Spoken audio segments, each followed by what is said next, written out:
So I got that free. I'm just going to pop that mount off now.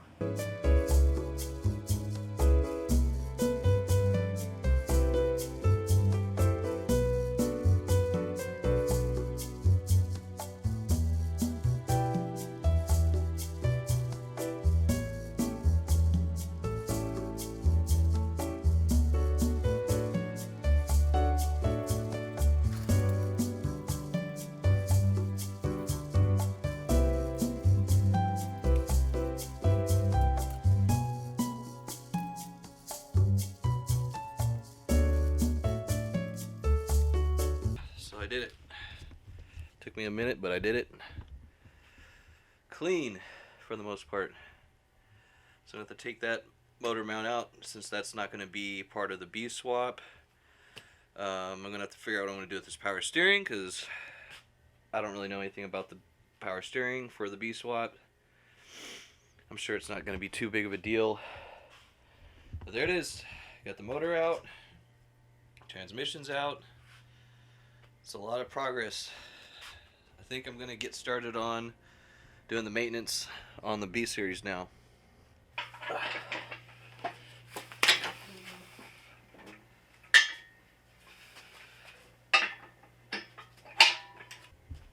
I'm pretty stoked because it is not even 3 o'clock yet, I think, which is amazing. I think it's really paid off just taking my time, just kind of chopping away at doing all these things. You know, I'm just by myself, obviously. And although I am pretty experienced working on cars, like I've mentioned before, it has been a minute, a good couple of years since I've done anything like this. So something that I've kind of been thinking about when I was on my little break is basically the fact that the motor that I just took out, the ZC over here, is going to need to be put into the other wagon before I can finish the Bswap. And that's because there's a lot of stuff from that motor that I would need to put onto this motor that I don't want to take off that motor because of how that motor's kind of get-a-rigged together. Like, it just has it's got like OBD1 injectors, it's got some random intake manifold that has too many vacuum ports. It might be for like an automatic or something, I don't know. Everything is just set up to make sure that that motor ran perfectly before. And so basically what I'm trying to say is I need that other motor to use as basically like a parts car donor for like the wiring harness, the fuel rail, sensors for the intake manifold, basically just stuff that pertains to the emissions.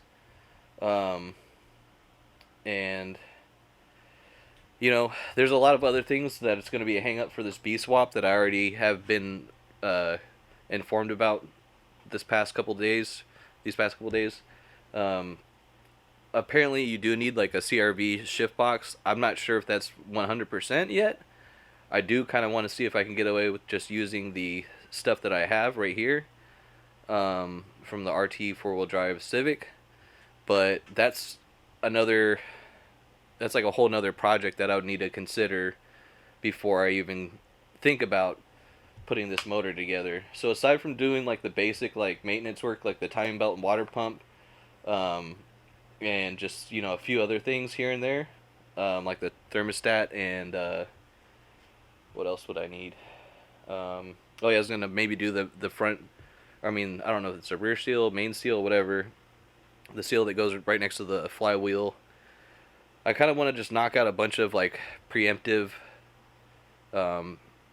like maintenance on this motor, so if it does run perfectly fine and I don't got to take it back out or whatever, I know that this motor is going to run cherry for a minute.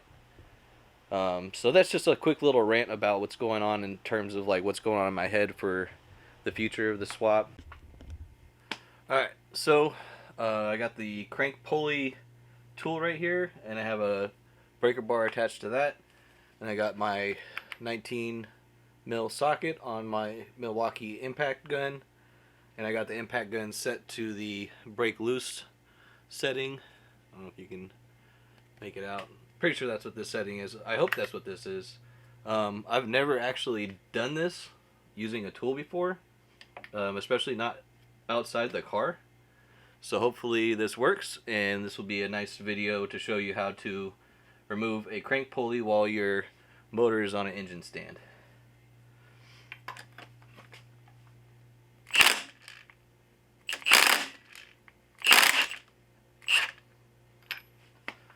And that's it.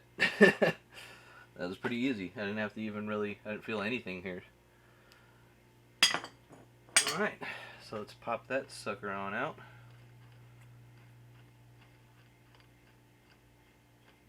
I've seen videos where the impact gun will just snap that thing right off, so yeah, this little break off, the bolt setting on the Milwaukee power tool is just super clutch for that.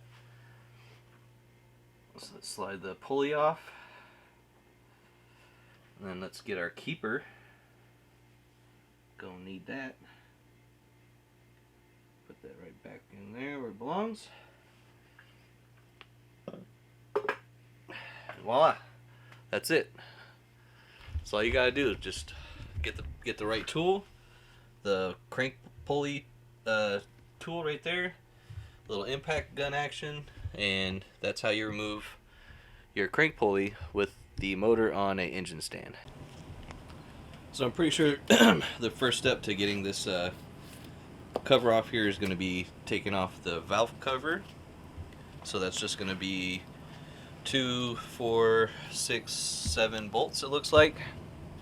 So let's pop those off. Those are all going to be 10s.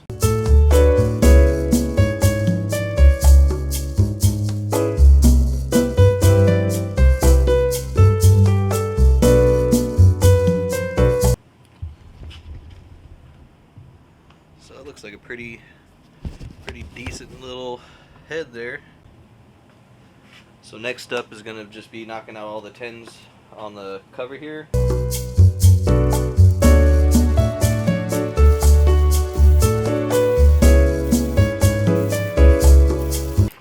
So it looks like all these are going to be the same length bolts except for the 2 top ones. They're going to be the 2 long bolts here, and then the rest are going to be these little stubby guys. We got the timing belt exposed, tensioner. It's got a little bit of rust on it, so I'm going to make sure I just go ahead and replace the time belt and water pump.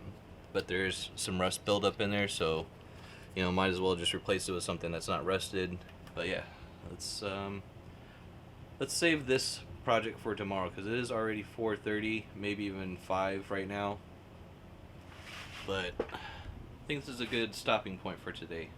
Got the motor taken out, got that chilling off to the side there, kind of got